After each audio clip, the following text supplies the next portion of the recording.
দেশে প্রতিবছরই পাবলিক পরীক্ষায় অকৃতকার্য হয়ে আত্মহত্যার ঘটনা ঘটে। সমাজবিজ্ঞানীরা বলছেন, শিক্ষার্থীদের উপর সামাজিক ও প্রাতিষ্ঠানিকভাবে তৈরি করা চাপ এবং গণমাধ্যম ও সামাজিক যোগাযোগ মাধ্যমে অতিরিক্ত প্রচার এর জন্য অনেকাংশে দায়ী। পরীক্ষার ফল দিয়ে সফলতা বিচার না করে শিক্ষার্থীদের মাঝে ইতিবাচক চিন্তা ছড়িয়ে দিতে রাষ্ট্রীয় উদ্যোগের পাশাপাশি গণমাধ্যমগুলোকে এগিয়ে আসার আহ্বান জানিয়েছেন বিশেষজ্ঞরা। লায়লা নওশিনের রিপোর্ট। বান্ডেল থাকলে প্রতি সেনমানিতে টাকা বাঁচবে। বিকাশ সেনমানি বান্ডেল কিনে জিতুন প্রতি লেনদেনে।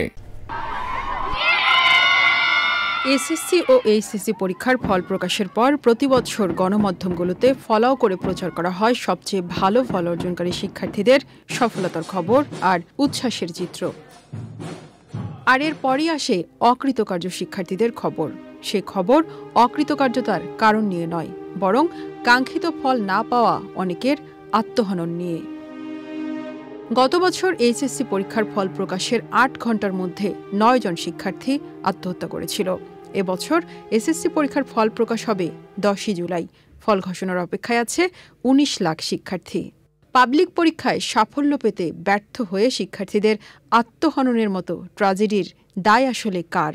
আমি প্যারেন্টসদেরকে একা দোষ দিই না, এটা সোসাইটি তাদেরকে ইম্পোজ করছে। আমার কাছে মনে হয় যে সোসাইটাল এক্সপেকটেশনটা যদি একটা বাচ্চার শুধুমাত্র গ্রেড বেস না হয়ে একটা বাচ্চার অন্য অ্যাচিভমেন্টের দিকে হতে পারে। আমরা যখন এই ফেসবুকে বিশাল অর্জনগুলো প্রকাশ করি, অবভিয়াসলি করব, কিন্তু একই সাথে অন্তত সেইটুকু মনে রেখে করা যে আমাদের চারপাশে সব বাচ্চারাই সেই অর্জনটা করে নেয়।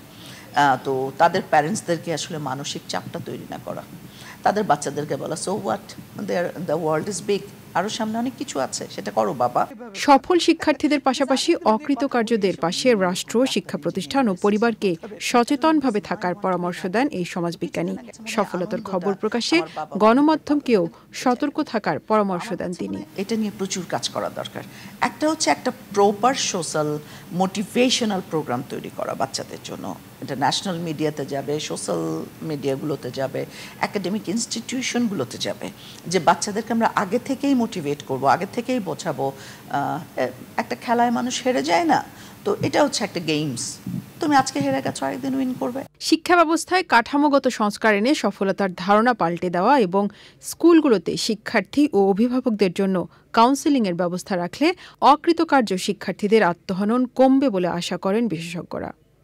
Laila Nowshin, channel I, Dhaka.